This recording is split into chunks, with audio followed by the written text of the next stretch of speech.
Salut, moi c'est Jérôme Vermelin et vous écoutez Les gens qui lisent sont plus heureux. Et si, à l'heure où les réseaux sociaux vampirisent nos cerveaux, prendre le temps de lire un livre était devenu un acte de résistance ? À chaque numéro de ce podcast, je vous propose de partir à la rencontre d'un auteur qui partage avec nous sa passion de la lecture. Aujourd'hui, je n'ai pas un, mais deux invités, William Lafleur et Marie Pelland. Quand on lit, on augmente sa conscience et ça va avec un bonheur augmenté, mais ça va aussi avec une conscience accrue du fait que la réalité est difficile et que parfois ça rend triste quand même. Les livres ne sont pas conçus pour rendre les gens heureux, mais pour leur donner matière à penser. Effectivement, penser, c'est un bonheur immense, mais ça vient aussi avec des difficultés. C'est ça, la chute du paradis d'Adam et Ève, c'est la prise de conscience de leur propre mort. C'est le fait de penser, d'être au courant de soi-même, c'est un poids. William Lafleur et Marie Pelland sont professeurs en banlieue parisienne. Lui enseigne l'anglais, elle les lettres modernes. Ensemble, ils viennent de publier Le Hussard Noir chez Flammarion, un roman qui puise dans leur quotidien pas toujours simple, auprès de jeunes élèves pour lesquels la lecture se limite trop souvent à l'écran de leur téléphone portable. Le personnage central du livre, c'est Thomas Debord, un jeune prof a priori sans histoire, qui décide un matin de prendre sa classe en otage afin d'attirer l'attention des médias sur l'incurie de l'éducation nationale. C'est le début d'un thriller passionnant, à la fois nerveux et engagé, où l'on retrouve aussi l'humour noir de Monsieur le Prof, le personnage avec lequel William s'était fait connaître en 2016 sur les réseaux sociaux. Marie Pelland, William Lafleur, bonjour. Bonjour. Bonjour. Ça va, vous allez bien ? Oui, ça va, très bien. tranquille, on est en vacances, donc cool. on est content. Vous êtes en vacances, pourquoi ? Pour nous reposer ? Non, Pourquoi parce que vous êtes prof. Ah oui. Ah oui, Bah oui, ça y est, d'emblée, Spoiler. la colle. Bah oui, expliquez-nous un petit peu qui vous êtes tous les deux. Alors si, moi je vais vous le dire, vous êtes les auteurs d'un roman que j'ai adoré, qui s'appelle Le Hussard Noir, qui sort chez Flammarion. C'est un thriller, d'abord et avant tout un thriller psychologique. Pour moi, je trouvais que c'était un bouquin prenant, mais il se trouve qu'il est en grande partie, alors peut-être pas totalement, je pense pas, non, mais inspiré de votre expérience de prof l'un et l'autre. Est-ce que vous pouvez expliquer à mes auditeurs votre parcours à tous les deux en tant que professeur et ce qui vous a amené à écrire ce roman ensemble ? Moi, je suis prof de lettres en lycée à Clichy-sous-Bois. Ça va être ma 4e année là-bas. J'étais pas vraiment partie pour devenir prof. J'ai fait des études de lettres modernes. J'ai passé l'agrégation en me disant que j'allais faire une thèse. Et puis, j'ai rencontré les élèves de Clichy et j'ai plus envie de repartir. Voilà. William ? Oui. Donc moi j'ai eu le CAPES d'anglais. Je ne sais pas si j'ai été destiné à être prof, mais bon, avec une licence et un master d'anglais, il n'y a pas grand-chose d'autre à faire. Donc voilà. Ça fait 7 ans que j'enseigne, j'ai fait beaucoup de collèges, et là je suis en lycée depuis 3 ans. Et voilà, on a nourri tous les deux beaucoup de frustration vis-à-vis de notre métier qui nous engage quand même au quotidien, mais on a tous les deux le sentiment de ne pas avoir les moyens nécessaires pour bien mener nos élèves vers la réussite. Et en fait, on échangeait, on vient tous les deux de Bretagne, on s'est retrouvés là, propulsés à Paris. Et on n'a pas beaucoup de gens avec qui parler finalement quand on est prof. On a une salle des profs où tout le monde jette sa frustration, mais il en est rien de très, très utile. Donc là, on discutait beaucoup de nos difficultés et on a décidé de mettre tout ça dans un roman. Alors William, on vous connaissez déjà sous votre pseudo, enfin Monsieur le Prof. C'est sur les réseaux sociaux et avec un blog qui a beaucoup fait parler. Parce que effectivement, avant d'écrire des romans, vous avez raconté sur les réseaux sociaux votre quotidien de prof. Alors avec un mélange, j'allais dire, un peu à la fois comique et alarmiste, en tout cas très, très réaliste, très, très sincère. Vous avez déjà fait un roman il y a 3 ans, qui s'appelait Point final, qui s'inspirait aussi en partie de votre vécu. Pourquoi en faire un autre avec une co-auteure ? Co-autrice. On dit maintenant l'académie. Ou auteureux ou autrice Je sais jamais. Autrice, c'est mieux. D'accord. Ouais. Et l'académie a accepté ces changements, je sais pas si tu as vu. Félicitations à l'académie. Big up. Alors, pourquoi faire un nouveau roman avec une co-autrice ? Parce que je sais pas, c'est quelque chose qui est né de nos discussions. On a beaucoup échangé là-dessus et je sais pas, c'était le roman me paraissait être un peu trop dur à porter pour une seule personne, donc j'avais besoin de quelqu'un pour m'aider, et quelqu'un qui m'a aidé à le porter vers des directions que j'aurais pas prévues. Et voilà, on l'a construit, on l'a monté tous les deux, et c'est vraiment une bonne expérience, quoi. Parce que l'écriture, c'est quelque chose de très solitaire habituellement, et de parfois un peu accablant. Et là, le fait de pouvoir le porter à deux, ça nous motivait mutuellement, je crois. Et on est toujours un petit peu intrigué de savoir comment ça fonctionne, l'écriture à quatre mains.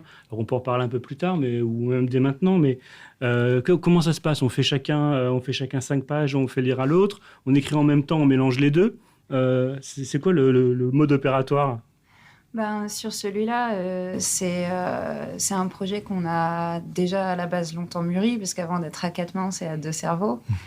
Donc c'est vrai que, comme William l'a dit, on avait tous les deux des expériences différentes. Moi, quand je suis arrivée sur le terrain dans mon lycée, j'avais aussi beaucoup besoin de parler de quelque chose que j'avais ignoré, de réalités sociologiques qui sont propres à la ville où j'enseigne et à plein d'autres villes, notamment en Île-de-France, et qui sont invisibilisées dans le discours actuel, donc dont les gens n'ont pas conscience. Et j'en parlais à William, et j'ai senti que ça l'intéressait, que ça le nourrissait dans sa réflexion aussi pour le livre. Donc je pense que c'est venu un peu de là, sa proposition. Puis je lui faisais lire aussi des choses à moi de mon écriture. Donc ça nous a amenés tous les deux à petit. Alors c'est marrant parce qu'on a fonctionné de manière très complémentaire. Dans l'amont du roman, moi je prends beaucoup de notes, je fais beaucoup de fiches de personnages. William, il recherche énormément sur Internet, il se documente beaucoup. Et c'était très, très complémentaire parce qu'il y a des choses qu'il fait que j'aime pas du tout faire et je pense vice-versa. Après, le format du roman a fait que c'était plutôt simple, en fait, pour nous de fonctionner à deux. Parce que soit on s'est chargé d'un personnage qui, on l'a conçu, on s'en sentait proche et donc, du coup, on a assuré la plupart de ces chapitres. Soit on faisait un chapitre chacun en fonction du statut de ce qu'on allait raconter. Et puis, c'est vrai qu'il y a 2 ou 3 chapitres qu'on a fait à 2. On a écrit, on a rassemblé, et il se trouve que c'est nos chapitres préférés, je pense. Quand on en discute, c'est ceux qu'on a préférés, c'est les mélanges. Ce qui est sympa, c'est la multiplication des personnages. Et comme moi, je parle de thriller, autant en littérature qu'au cinéma, mais il y a une structure, c'est une structure assez ingénieuse que vous avez mis en place. On a un personnage principal, Thomas, qui prend sa classe de ZEP en otage en début de journée. Et puis, au fur et à mesure, l'histoire est racontée du point de vue du RAID, d'une journaliste, des médias, des réseaux sociaux. Et tout ça est très fluide et crée une montée de tension, d'adrénaline. J'allais dire, à côté du réalisme, il y avait aussi de votre part l'envie de faire un bon thriller, une fiction intense comme un page-turner, comme on dit. Je sais pas si c'était l'envie, c'était de créer un thriller. C'est marrant, maintenant on nous dit ce terme de thriller. Moi, je l'avais pas forcément en tête dans les faits. Mais je pense que William, comme moi, on aime bien les histoires. On a baigné dans les romans, on s'est construit dans la lecture. Et moi, j'enseigne la littérature. Donc, quand j'arrive à intéresser les élèves, c'est d'abord en passant par des histoires. Je me suis rendu compte que je pouvais faire passer des choses dures, complexes à comprendre, métaphysiques, sociologiques, dès qu'il y avait une histoire derrière. Et donc, en fait, je sais pas forcément communiquer autrement. Donc, je pense que c'est comme ça que c'est devenu un récit. Dans notre métier, on est obligé d'agripper l'attention des élèves. Donc, je pense que c'est pour ça que peut-être inconsciemment, on a voulu faire un récit qui soit haletant.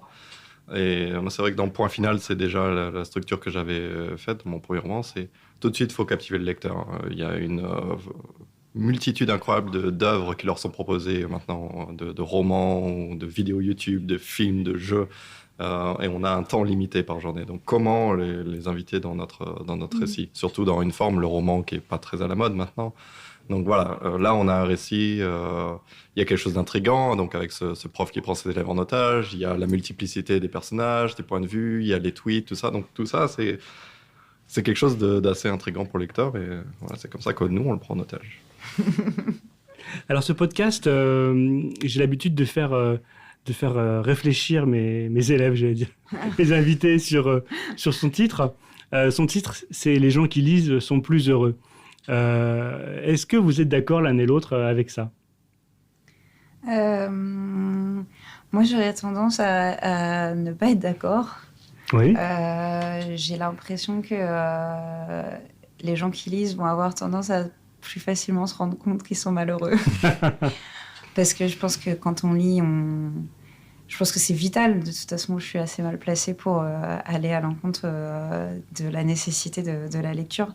Mais je pense que quand on lit, on augmente sa conscience et ça va avec un bonheur augmenté, mais ça va aussi avec une conscience accrue du fait que la réalité est difficile et que parfois ça rend triste quand même. William, vous êtes d'accord? Ouais, je pense que les livres ne sont pas conçus pour rendre les gens heureux, mais pour leur donner matière à penser. Effectivement, penser, c'est un bonheur immense, mais ça vient aussi avec des difficultés. C'est ça, la chute du paradis d'Adam et Ève, c'est la prise de conscience de leur propre mort. C'est le fait de penser, d'être au courant de soi-même, c'est un poids. C'est pas très motivant. Est-ce que ce roman, vous l'avez d'abord conçu pour vos élèves qui peut-être ne sont pas de grands lecteurs et auraient besoin d'une entrée un peu proche de leur réalité pour se mettre à la lecture? Je pense que ce roman, ça va paraître très égoïste, mais moi, personnellement, je l'ai d'abord conçu pour moi. Je me sentais débordée de choses à dire. J'avais pas le sentiment de trouver la place de me faire entendre. En tant que prof, dans cette société actuelle, déjà, il n'y a pas vraiment voix au chapitre pour nous. On a cette réputation de tout le temps se plaindre, de tout le temps être en grève, de tout le temps avoir quelque chose à redire, et ça disqualifie une parole qui est pourtant légitime parce qu'elle est plongée sur des réalités de terrain. Et puis, en tant que prof dans des banlieues qui sont dites sensibles, je me suis retrouvée en soirée à expliquer à des amis, à des gens comment c'est d'être face à des jeunes qui sont délaissés par l'État français. Et j'ai toujours les mêmes regards contris, un peu désolés, de « c'est terrible, on les laisse tomber ». Et ce message qui passe que nous, les profs qui sommes sur le terrain, on est tous des héros et qu'on ne pourrait pas faire ce que tu fais, etc. Et ça ne m'apportait rien parce que je me sentais pas du tout entendue avec ce genre de réaction. Et donc, j'ai eu besoin plus d'écrire un livre qui obligerait des gens qui ne sont jamais face à ces réalités-là, qui vivent dans une certaine bulle, une bulle d'information, une bulle sociale, une bulle très protégée, de voir à quoi ça peut ressembler sur le terrain, les frustrations d'un prof. Alors moi, j'ai utilisé le biais du prof parce que je suis prof, le biais d'un prof blanc parce que je suis blanche, et que j'allais pas confisquer la parole de mes élèves. Sinon, j'aurais probablement pris le point de vue d'un de mes élèves parce que c'est plus eux qui ont des choses à dire aujourd'hui. Maintenant, c'est vrai que j'ai croisé un de mes élèves qui m'a beaucoup marqué dans ma carrière, qui a beaucoup inspiré le personnage de Bassem dans le livre.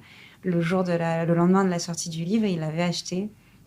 Et il l'avait lu alors que j'ai jamais réussi à lui faire lire un bouquin quand il était en seconde. Et vous voyez, ça c'était extraordinaire. Ça c'était extraordinaire pour le coup.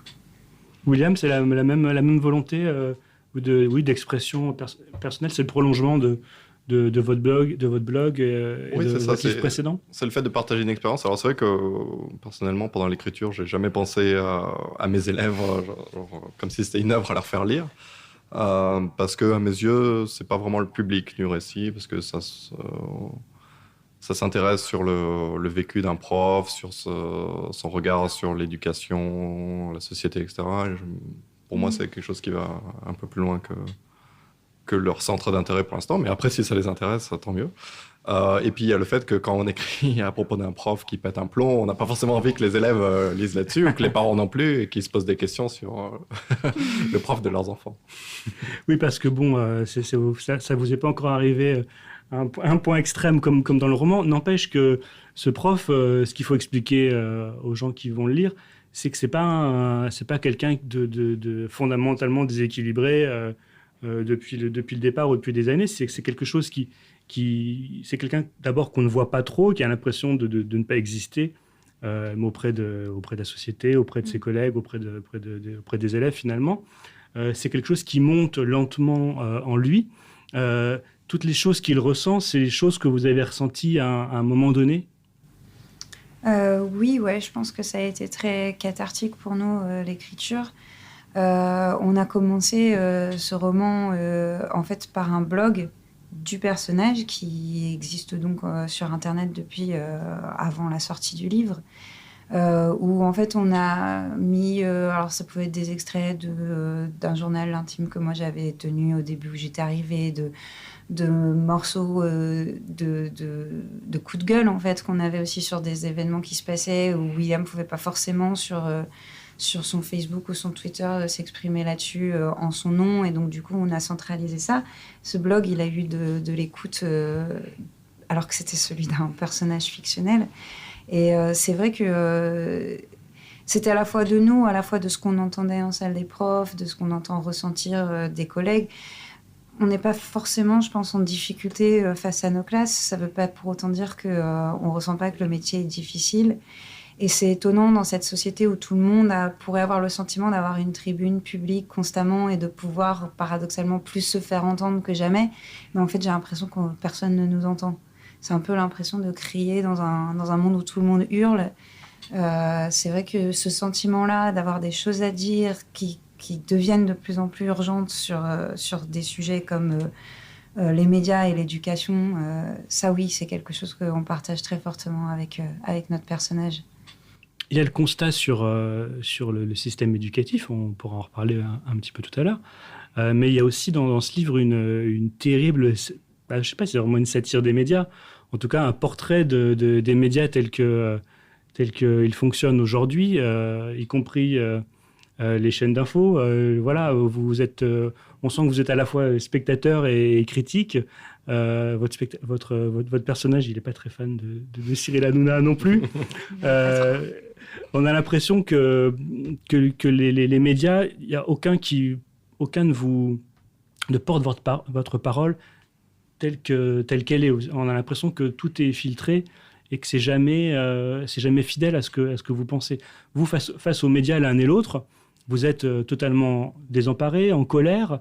Il y a quand même des moments où vous trouvez que les médias font justice à vos problématiques, vos combats, ou est-ce que les médias ils sont complètement à côté de la plaque? Et c'est pour ça qu'il faut faire un livre.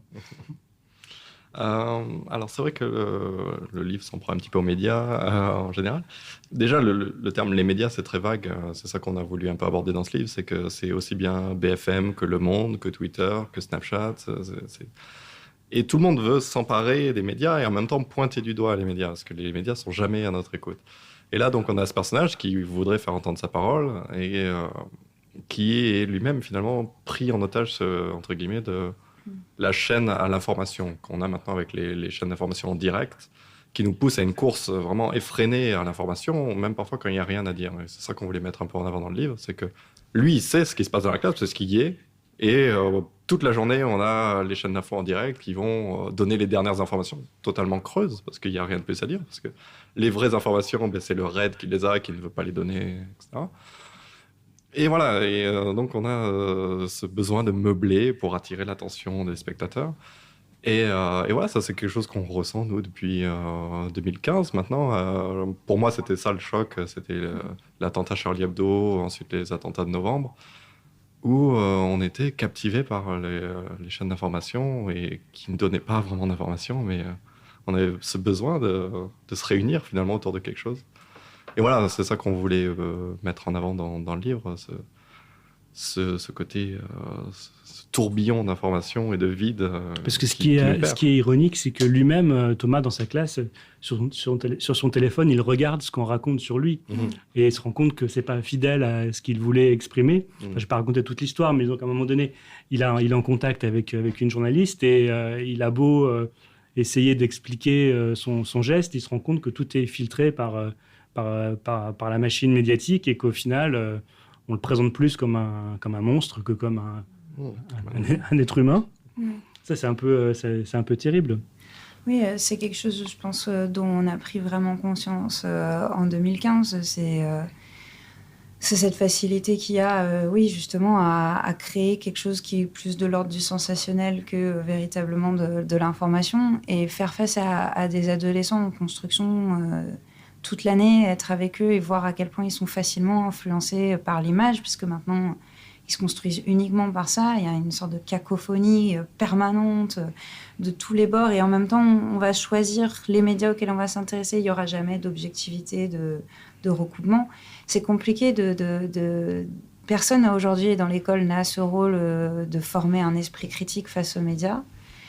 Personne de toute façon n'en a la compétence parce qu'aujourd'hui tout le monde en est plus ou moins victime. Enfin, on va discuter avec des gens qui sont de la même opinion que soi, on va citer les mêmes sources médiatiques et puis au final on tourne en rond.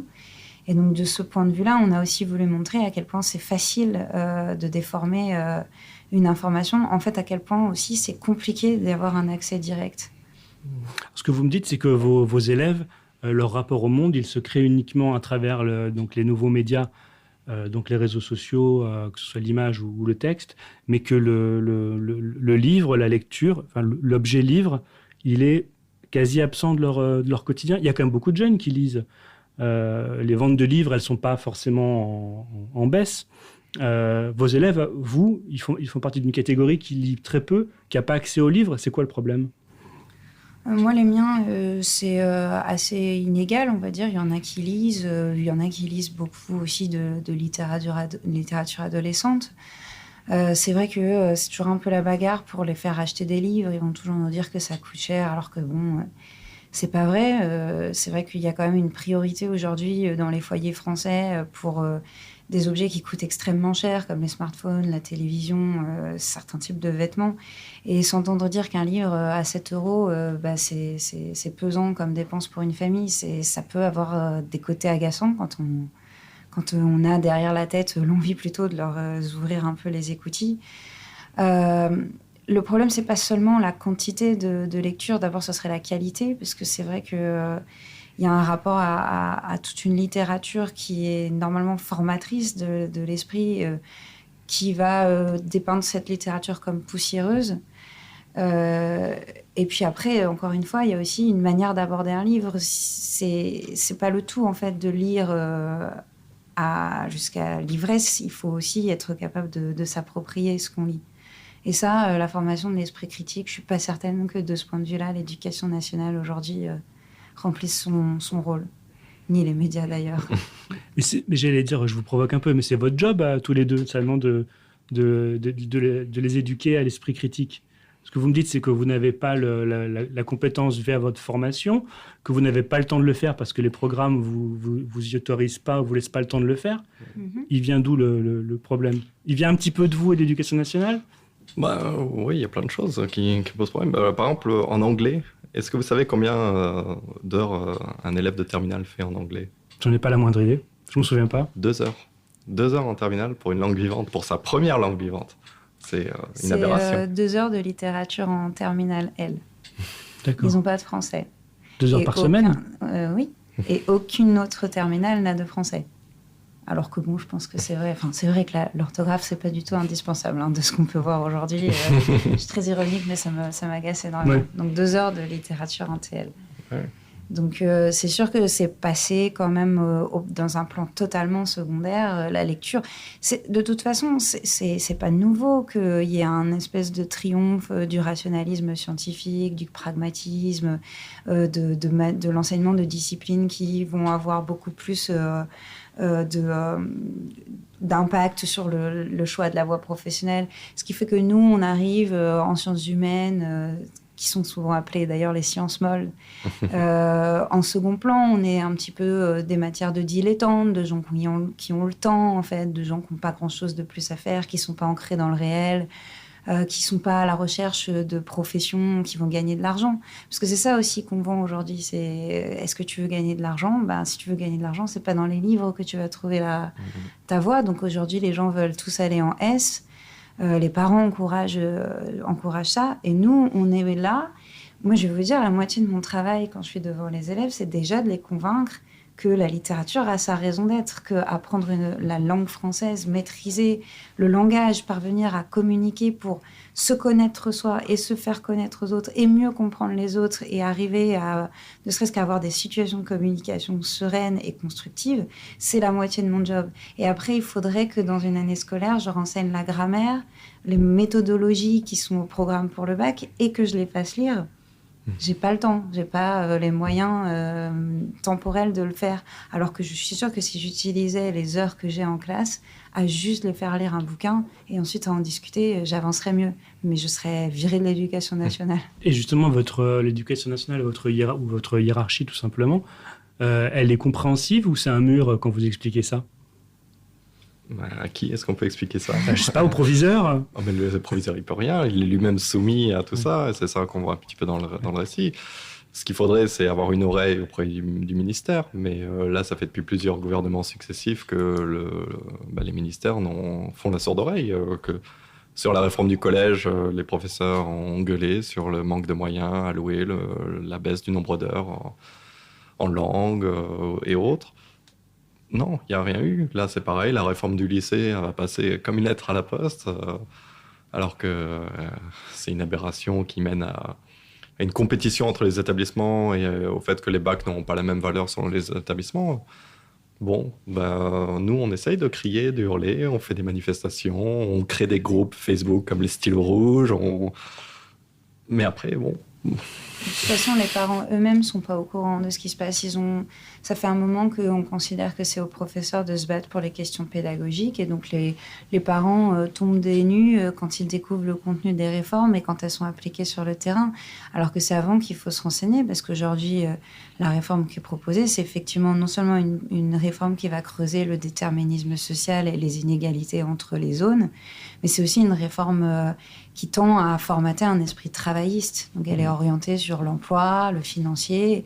Donc, elle laisse de moins en moins de place, justement, à la lecture, à la formation de l'esprit critique et au développement personnel, en fait. Aussi galvaudé que soit ce terme-là, c'est aussi ça.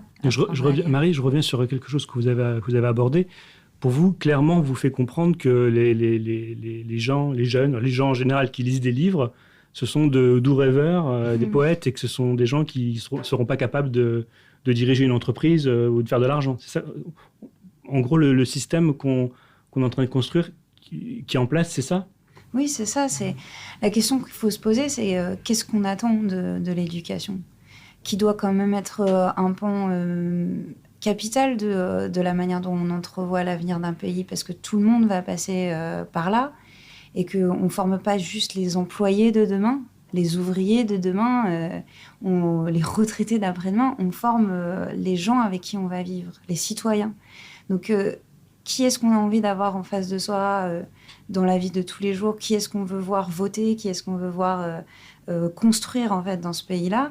Et aujourd'hui, l'éducation, elle remplit plus un rôle, justement, de mettre des élèves dans des voies de professionnalisation qui, souvent, sont déterminées plus par leur milieu que par les filières qui vont suivre, plutôt que de remplir ce rôle idéaliste, parce qu'on me dit souvent que c'est idéaliste de dire que l'éducation, elle doit former les gens à apprendre à se connaître et apprendre à écrire, apprendre à comprendre. Elle ne remplit pas ce rôle-là. Les programmes tels qu'ils sont faits ne nous permettent pas de remplir ce rôle-là. L'un et l'autre, je pense que vous êtes un peu plus jeune que moi. Ça me fait bizarre de dire ça, mais moi, j'ai la quarantaine et j'ai le souvenir on va dire que jusqu'au collège, je lis beaucoup. Je lis beaucoup de livres sans a priori de genre ni de nationalité des livres. Et j'ai l'impression qu'à un moment donné, mes profs de français et l'école me met entre les mains des livres que je ne suis pas capable d'apprécier, de comprendre, des livres d'adultes. Et on me demande de disserter, d'étudier des textes.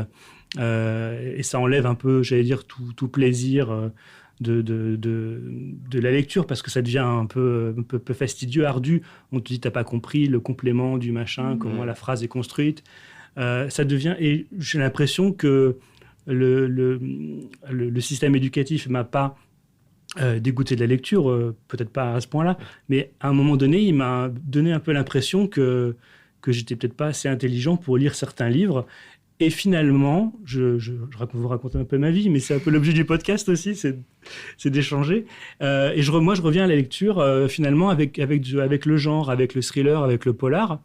Est-ce que vous êtes d'accord avec tout ce que je raconte là, ou est-ce que je dis que des bêtises?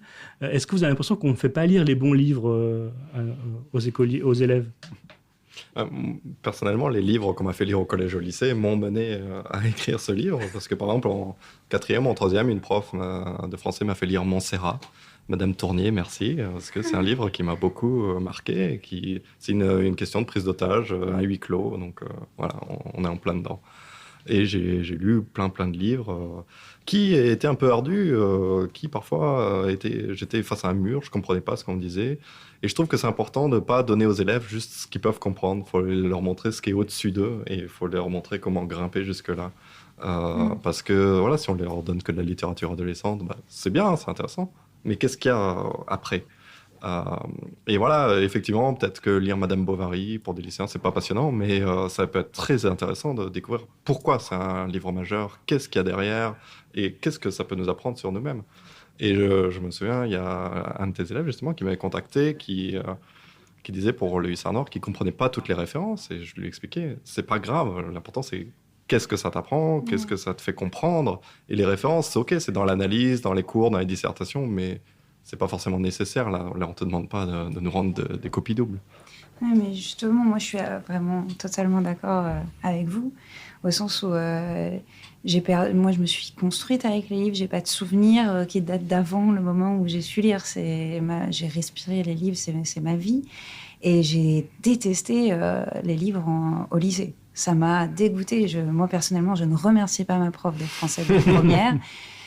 Qui m'a vraiment fait haïr la littérature et à la prépa après ça m'a rendu ça très indigeste. Je suis totalement d'accord sur le fait que on fait lire des livres avec une finalité. Donc ça c'est vraiment très esprit capitaliste. Il faut lire le livre parce qu'il y aura une note au test de lecture, parce il faudra l'avoir compris pour faire un commentaire, pour faire une dissertation.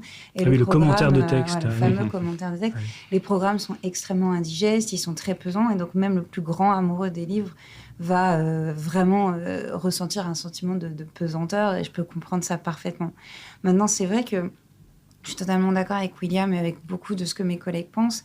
Il ne faut pas penser que faire lire de la littérature adolescente parce que c'est plus facile, ça va aider les élèves. Les élèves, ils sont exigeants, en fait. Ils ont un appétit de découvrir si on arrive à piquer leur curiosité. Ils sentent quand on leur vend des choses démago, quand on baisse le niveau, ça les intéresse pas. C'est pas la difficulté du livre, en fait, qui fait que les élèves ont moins envie de lire, c'est la manière dont on leur apporte les choses. Et c'est vrai que moi, personnellement, j'ai une plus grande liberté en seconde parce qu'il n'y a pas cette perspective du bac, donc je prends beaucoup plus mon temps. Je suis beaucoup moins dans la quantité que dans la qualité. Et parfois, on passe un temps fou autour d'un seul petit poème ou autour d'un seul roman et décortiquer, découvrir, alors qu'ils ont détesté ça, ils se sont ennuyés pendant la lecture, c'est fantastique. Et ce moment où je leur demande toujours qu'est-ce que tu as ressenti, qu'est-ce que tu as pensé, parce que le livre, il est toujours écrit pour un lecteur, il n'est pas écrit pour un critique, il n'est pas écrit pour un élève de seconde ou pour un prof de français. À chaque fois, ça les prend de court qu'on leur demande leur avis. Et cette espèce de désarroi qu'ils ont à parler d'eux-mêmes et à donner leur avis, c'est là, à mon avis, qu'on est en train de faire une erreur massive dans cette société. Dans vos lycées respectifs, un élève qui se balade dans la cour avec des livres ou un livre sous le bras, c'est un alien ou ça n'existe pas? Ça arrive, moi, je ne les vois pas se balader parce qu'ils le mettent dans leur sac. Il y a une boîte à livres dans la cour, d'ailleurs, il faudra qu'on le mette à l'occasion. Je vois des élèves parfois avant le début du cours, bouquiner, donc généralement c'est quand même quelque chose d'assez rare, donc je leur demande, on en discute. C'est vrai que la plupart du temps, moi dans les couloirs, je vois des grappes d'enfants avec leur smartphone. Et on peut passer dans le couloir et ils sont tous sur leur téléphone les uns à côté des autres. Et bon, c'est vrai que c'est un peu tristouné, mais en même temps, moi au lycée, je ne lisais pas non plus dans les couloirs. Oui, moi non plus. Mais ça reste quand même surprenant quand j'en croise un avec un livre. Je regarde. Souvent, c'est des mangas. Et c'est vrai que c'est comme les adultes. De toute façon, on prend le métro, il n'y en a pas des masses qui ont des livres dans les mains. Il y en a moins qu'avant. Il y en a un par âme. Alors, les réseaux sociaux, c'est intéressant parce que vous, William, c'est comme ça que vous êtes fait connaître. C'est comme ça que vous avez commencé à vous exprimer, à vous faire entendre. Alors, en vous écoutant, on aura envie de dire que les réseaux sociaux, c'est l'ennemi, c'est le mal, que c'est vraiment dangereux pour l'équilibre des sociétés, pour nos cerveaux. C'est plus compliqué que ça. C'est plus ambigu, non? Oh, je suis assez d'accord. Pour y avoir traîné pas mal de temps. En fait, le problème des réseaux sociaux, tout comme ce qu'on disait sur les médias tout à l'heure, c'est qu'ils nous prennent énormément de temps et d'esprit. Et ils nous poussent à une consommation sans fin. Sur son téléphone, on peut scroller, faire défiler des informations tout du long. Et dès qu'il y en a une nouvelle, elle apparaît. Donc c'est sans fin. Et lorsqu'on coupe son téléphone, j'ai appris ça il n'y a pas longtemps, on a ce qu'on appelle le FOMO. C'est le Fear of Missing Out, qui est la peur de perdre une information. Et qui fait que même quand on pose son téléphone, en fait, on se demande toujours qu'est-ce qui se passe là, qu'est-ce que je suis en train de rater. Et le lendemain, au réveil, qu'est-ce qu'on fait? On regarde un peu. Et on a Facebook et Twitter qui maintenant mettent en avant les contenus qui ont le mieux marché pour qu'on puisse courir à ça et donner notre avis, parce que c'est très important de donner son avis. Et tout le monde nous le demande sans arrêt. N'hésitez pas à nous le dire dans les commentaires, etc. Et évidemment, on donne son avis, on se fait clasher, on a envie de savoir ce que l'autre a répondu. Et c'est sans fin, c'est sans arrêt comme ça. Et les élèves baignent là-dedans, ils baignent dans cette culture de l'information sans fin, dans cette culture du clash sans arrêt, les clashs entre rappeurs, les clashs entre politiques, les clashs entre journalistes. On baigne là-dedans. Et donc, effectivement, ça peut être surprenant, moi qui suis sur les réseaux sociaux depuis un certain temps et qui me suis fait connaître là-dedans, de pointer ça du doigt. Mais bon, je trouve ça assez... Ça empoisonne l'atmosphère, je trouve. De toute façon, peut-être qu'on va atteindre un seuil de saturation les uns et les autres. Je pense. Peut-être qu'il y a une forme de décroissance des réseaux sociaux qu'il faut imaginer. Il y a déjà, je crois, une prise de conscience sur le temps qu'on passe sur nos téléphones portables, notamment qui a été révélée par Apple et Facebook. Ils incluent maintenant sur leur téléphone, les Apple, le temps qu'on passe sur son téléphone.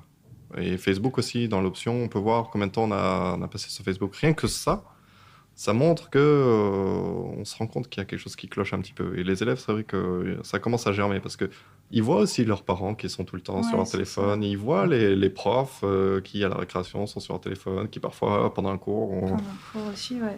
Moi, je vois une énorme différence entre ceux que j'avais il y a 3 ans et ceux de maintenant. Ceux de maintenant, ils ont eu un téléphone encore plus tôt. Donc, ils se sont construits directement avec, dans cette identité virtuelle qu'il y a. Et justement, effectivement, dans cette culture du clash, ils sont plus en relation les uns aux autres sur le virtuel alors qu'ils sont dans les mêmes classes.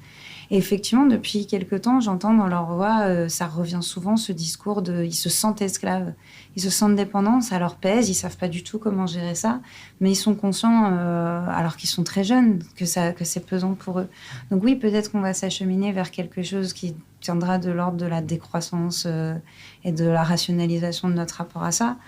Après, moi, j'ai discuté avec un éditeur de la maison Le Tripode qui disait que lui, il voit tous les gens sur leur portable et que ça va servir à rien d'essayer de lutter contre ça, qu'il va falloir apprendre en fait à utiliser cet instrument-là pour justement promouvoir autre chose autrement, que ce soit dans la communication les uns avec les autres ou dans la lecture. Lui, il essaie de mettre en place des initiatives qui passent par le portable. Donc je pense que on pourrait avoir tendance à essayer de lutter contre ça, contre les réseaux sociaux. Moi, personnellement, je ne suis pas du tout dessus. J'ai énormément de mal. En ce moment, je n'ai pas de portable depuis 15 jours et c'est la libération. Comment fait-elle totale. C'est le bonheur. On se donne rendez-vous là pour venir ici. On a dû dire à telle heure, on se retrouve ici. Et du coup, je suis obligée d'être ponctuelle. Donc, c'est incroyable. Mais c'est vrai que moi, j'aurais tendance à vouloir lutter contre, à vouloir tous les jeter. Mais en fait, ça ne servirait à rien. Et je pense qu'effectivement, il va falloir qu'on ouvre ce débat de comment faire de cet instrument, qui doit rester un instrument, quelque chose qui va dans le sens d'un idéal intellectuel et pas d'une médiocrité. Malgré tout, qu'est-ce que ça fait du bien quand on éteint son téléphone complètement, pas juste le poser, l'éteindre complètement, qu'on ne l'entend pas vibrer, rien du tout, et qu'on prend un livre et qu'on se met à lire. J'allais dire, c'est presque encore plus jouissif qu'il y a 3-4 ans, non, en ce moment. C'est vrai. Puis ça change totalement le rapport au temps. D'un seul coup, on n'est plus à regarder les secondes qui s'égrènent. On perd très vite la notion du temps quand on regarde un portable, mais c'est étrange. On se rend compte qu'on a perdu du temps quand on relève la tête et qu'on regarde sa montre. Alors que dans un livre, il y a quelque chose le temps se distend, ça devient plus doux comme écoulement. On prend plus son temps, c'est reposant. Et oui, c'est vrai que c'est assez bien, ça soulage, quoi. Bon, William, Marie, qu'est-ce qu'on lit? Je veux dire, qu'est-ce qu'on écoute? Non, je ne vais pas vous demander votre playlist, je vais vous demander votre booklist. Qu'est-ce qu'on lit en ce moment Qu'est-ce que vous nous recommandez? Qui se lance Alors, en ce moment, je suis en train de lire une BD qui s'appelle « Moi, ce que j'aime, c'est les monstres ». Ah oui, Une couverture avec une femme à la peau bleue. c'est d'Émile Ferris. Ah Ouais. oui, c'est ça. Et donc, j'en ai lu le premier quart, là, et c'est très prenant. Ça parle de quoi? Alors, c'est le récit d'une petite fille, c'est décrit de son point de vue, qui vit à Chicago, dans les années 70, je crois, ou 80. Et la dame du dessus se fait assassiner dans son appartement, mais alors que toutes les portes sont closes, toutes les fenêtres sont closes, et on ne sait pas comment. Donc, et on découvre ce quotidien, voilà, chargé un peu de mystère et de monstres. Et C'est entièrement au stylo bic. Et en plus, c'est fait au stylo bic. Par quelqu'un qui a perdu l'usage de sa main avec laquelle elle dessinait et qui a dû réapprendre avec l'autre main. Je ne savais pas que tu le connaissais. C'est vraiment super. C'est la Maison Toussaint L'Ouverture, comme maison d'édition. Et Marie, vous, qu'est-ce que vous nous recommandez en ce moment? Alors moi, en ce moment, je suis sur 3 livres en même temps. Ah, vous faites partie de ces gens. Parce qu'il y a quelques jours, j'ai le précédent épisode de ce podcast, j'étais avec un de mes confrères de la radio, Bernard Lehu, je lui demandais un peu de me parler de son métier de journaliste et je lui disais, moi, je lis tout le temps, j'ai toujours 3 livres en même temps. Et il dit, moi, c'est impossible, c'est un par un. Ah ouais. Non, mais moi, je suis pas d'accord avec moi-même en ce moment, sachez-le. C'est simplement qu'en fait, j'ai des trajets très longs pour aller à Clichy. Je fais plus d'1 heure aller, plus d'1 heure retour. Et donc, quand j'arrive à la fin d'un livre, je sais que ça va être trop court pour mon trajet, donc j'en prends un nouveau. Et donc, en ce moment, je lis l'excellentissime Sorcière de Mona Chollet, qui est un essai sur les sorcières et la place de la femme dans la société, qui est vraiment très, très éclairant. Et je viens de finir L'homme qui savait la langue des serpents, d'un auteur dont j'ai honteusement oublié le nom, et qui est un très, très bon livre estonien sur la question de la modernité, justement. Qu'est-ce que c'est de lutter contre la modernité? Est-ce qu'on peut vraiment lutter contre l'installation de la modernité? Et aussi une critique un peu satirique de l'idéalisation du passé. C'est un livre qui est à la fois très très drôle et très sombre, et voilà, que j'ai beaucoup aimé. Vous aimeriez faire de ce roman un film ou une série? Ça serait intéressant de l'adapter? Avec Gérard Depardieu ou rien, quoi. Voilà, c'est ça. Avec Philippe Catherine ou rien. Ah ouais, c'est Philippe Catherine. c'est notre dieu, Philippe. Dans le rôle de Thomas Dehors. Ouais, ou dans tous les rôles. Je pense qu'il faudrait faire tous les rôles. Je pense que moi, idéalement, mon rêve, ce serait j'ai un rêve dans la vie, c'est de faire du théâtre avec William. Donc, j'aimerais bien l'adapter en pièce de théâtre avec William et Philippe Catherine, deux de mes personnes préférées. D'accord. Mais voilà, un film, je sais pas. Bah, en fait, je pense que c'est vrai que beaucoup de gens nous disent ça serait bien à l'image. Je pense que c'est lié surtout à l'écriture de la Marie. Structure aussi. Et à la structure. Pour un film, je pense que ça serait trop restreint, mais une série avec un épisode par personnage. Moi, je sais que j'ai été très marqué par Lost, c'est une de mes séries préférées. Ensuite, il y avait Heroes qui était certes moins bien, mais qui avait la même structure avec un épisode égal à un personnage. Et là, c'est vrai qu'on pourrait avoir une structure similaire, à voir si ça tiendrait debout et si Philippe Catherine est dispo. Quoi, mais... Bon, on lance l'appel et puis voilà. On s'en reparle dans quelques semaines, quelques mois. Ok, merci à tous les deux. Merci beaucoup. Merci beaucoup. Merci, à bientôt. C'est la fin de ce podcast. On se retrouve bientôt pour un nouvel épisode des gens qui lisent sont plus heureux. D'ici là, n'hésitez pas à le liker, le partager sur vos réseaux sociaux et vous y abonner sur votre plateforme préférée. Si vous voulez retrouver les titres des livres évoqués par William et Marie, rendez-vous dans les notes de cet épisode. À bientôt et bonne lecture!